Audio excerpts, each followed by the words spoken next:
Sayan tuition সেন্টারে সমস্ত ছাত্রছাত্রীদের অনলাইন অফলাইন যারা রয়েছে প্রত্যেককেই সায়ন টিউশন সেন্টারের পক্ষ থেকে অভিনন্দন, স্বাগত এবং পরীক্ষার শুভেচ্ছা বার্তা।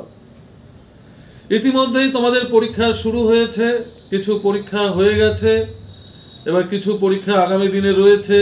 জি টপিকগুলো রয়েছে, সেক রয়েছে, তোমার আরও অন্যান্য মাইনর বিষয়গুলো রয়েছে। আজকে ফিফথ সেমিস্টারের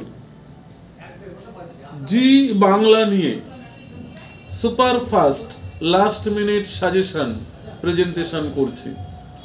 তোমরা হয়তো বলতে পারো যে স্যার গত দুদিন সুপারফাস্ট সাজেশন পেলাম না।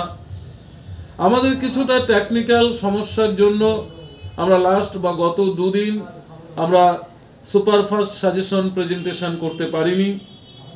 আজকে তোমাদের যে জি বাংলা বিষয়টি রয়েছে ফিফথ সেমিস্টারের, সেই বিষয়টির উপর superfast last minute suggestion presentation করছি। তোমরা ভালো করে ভিডিওটা দেখো, শেয়ার করো, বন্ধুদের মধ্যে ছড়িয়ে দাও, তারাও যাতে পরীক্ষায় ভালোভাবে অংশগ্রহণ করতে পারে, ভালো লিখতে পারে। প্রথমে আমরা আলোচনা করব জি বাংলা যে সিলেবাসটি রয়েছে, দুটো পার্ট রয়েছে। একটি সাহিত্যের পার্ট রয়েছে, একটি ভাষার পার্ট রয়েছে।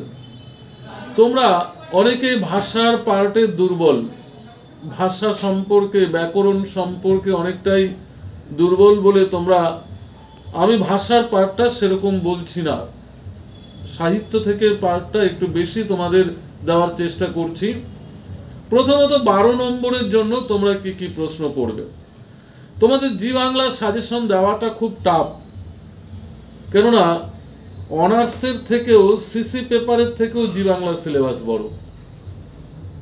গোটা আধুনিক যুগ বাংলা সাহিত্য রয়েছে, এছাড়াও তোমার পুরো ব্যাকরণ পার্ট রয়েছে। তাই এত বড় একটা বিশাল সমুদ্রের মতো বাংলার বিষয়টাকে এত সংক্ষিপ্ত পরিসরে একদিনে সাজেশন দেওয়াটা খুব দুষ্কর। তবুও আমরা বিগত কয়েক বছরের প্রশ্নপত্র পরীক্ষা নিরীক্ষা করে অভিজ্ঞতার উপর ভিত্তি করে আমরা যে সিদ্ধান্ত নিয়েছি এবারে পরীক্ষার জন্য যেটা আসতে পারে, প্রথমেই তোমাদের রয়েছে গদ্য সাহিত্যে ঈশ্বরচন্দ্র বিদ্যাসাগর। আমার তো মনে হয় ঈশ্বরচন্দ্র বিদ্যাসাগর পরীক্ষার জন্য অত্যন্ত গুরুত্বপূর্ণ এবং তোমাদের পরীক্ষা আসার জন্য খুব চান্সেস রয়েছে। তোমরা অবশ্যই ভালো করে এই বাংলা গদ্য সাহিত্যে ঈশ্বরচন্দ্র বিদ্যাসাগরের অবদান আলোচনা করো। বারবার ঘুরিয়ে ফিরিয়ে কিন্তু এই কোশ্চেনটা আসেই যে বাংলা গদ্যের জনক কাকে বলা হয়, বা বাংলা গদ্য সাহিত্যে ঈশ্বরচন্দ্র বিদ্যাসাগরের অবদান আলোচনা করো। এছাড়া বাংলা গদ্যে তোমাদের সিলেবাসে রয়েছে রাজা রামমোহন রায় রয়েছে, প্রমথ চৌধুরী রয়েছে, ফোর্ট উইলিয়াম কলেজ রয়েছে। তবে ঈশ্বরচন্দ্র বিদ্যাসাগরটা কিন্তু খুব ভালো করে পড়বে। তবে ভালো করে পড়া মানে এই নয় বাকিগুলোকে ছেড়ে যাবে, বাকিগুলোকে এড়িয়ে যাবে। বাকিগুলোও কিন্তু তোমাকে দেখতে হবে, রাজা Rammohan Roy, fort William college. তবে ফোর্ট উইলিয়াম কলেজ কিন্তু ছোট প্রশ্নের জন্য এবারে কিন্তু খুব গুরুত্বপূর্ণ। তোমাদের 3-এর কোশ্চেন এখান থেকে কিন্তু আসবেই, ফোর্ট উইলিয়াম কলেজ থেকে, একটু ভালো করে দেখে যাবে। 3-এর কোশ্চেন কেমন আসতে পারে আমি পরে আলোচনা করছি, যেহেতু এখন 12 নম্বরের কোশ্চেন নিয়ে আলোচনা করছি। গদ্য সাহিত্য থেকে তোমরা পড়বে।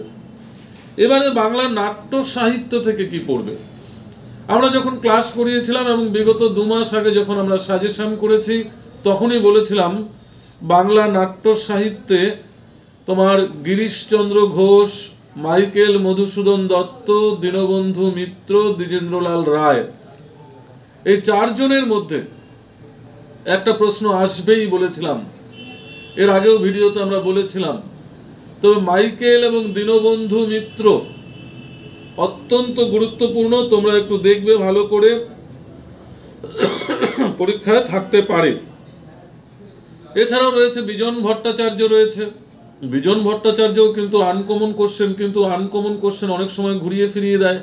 2 বছর আগে বিজন ভট্টাচার্য এসেছিল, এবার বিজন ভট্টাচার্য কিন্তু রিপিট করতে পারে।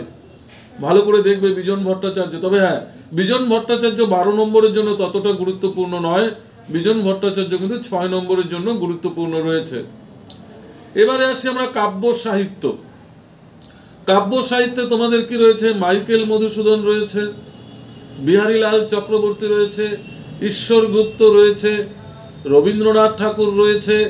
তবে তোমরা বিহারীলালটা ভালো করে পড়বে, কারণ বিহারীলাল প্রতি 1 বছর অন্তর অন্তর ঘুরিয়ে ফিরিয়ে বিহারীলালটা খুব পরীক্ষায় আসে, যে বাংলা কাব্য সাহিত্যে বা গীতি কবিতায় ভোরের পাখি নামে কে পরিচিত, বাংলা কাব্য সাহিত্যে তার অবদান আলোচনা করো।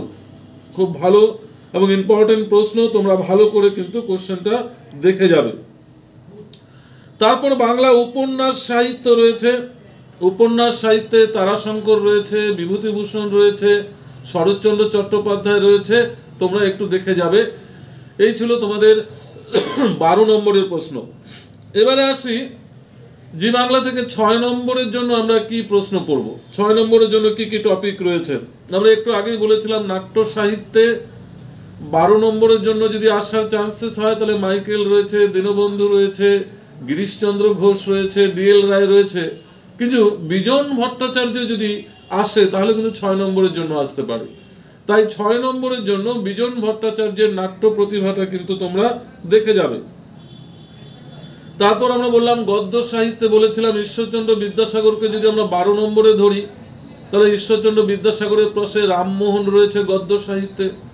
রামমোহনটা 6 এর জন্য দেখে যেতে পারো, তবে 12 নম্বর হিসেবেও কিন্তু থাকতে পারে, তবে 6 এর জন্য বেশি ইম্পর্টেন্ট, তবে 12 জন্যও তোমরা দেখে যাবে। হয়তো অল্টারনেট হয়ে গেল, ঈশ্বরচন্দ্রকে 6 দিয়ে দিল, রামমোহনকে 12তে দিয়ে দিল, এরকমও হতে পারে।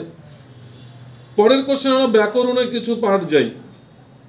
ব্যাকরণে আমরা বলতে পারি ধ্বনি পরিবর্তনের যে রীতিগুলো রয়েছে, ধ্বনি পরিবর্তনের সূত্রগুলো রয়েছে, অপিনিহিতি রয়েছে, স্বরভক্তি রয়েছে, বিপ্রকর্ষ রয়েছে, সমীভবন রয়েছে, এই পাঠগুলো কিন্তু তোমরা একটু ভালো করে দেখে যাবে। স্বরসঙ্গতি, অপিনিহিতি, সমীভবন, হ্যাঁ, তোমার বর্ণ বিপর্যয়, এগুলো তোমরা ভালো করে দেখে যাবে। টিকা হিসাবে ধরো 2টো টিকা লিখতে বলবে, 3 দুগুণা 6 নম্বর, এইভাবেও তোমাদের থাকতে পারে। তারপর ধরো কিছু টিকা থাকতে পারে, পথের পাঁচালী রয়েছে, পথের দাবি রয়েছে, চোখের বালি রয়েছে, মেঘনাদ বধ কাব্য রয়েছে, এগুলো কিন্তু তোমাদের টিকা হিসেবে খুব ইম্পর্টেন্ট।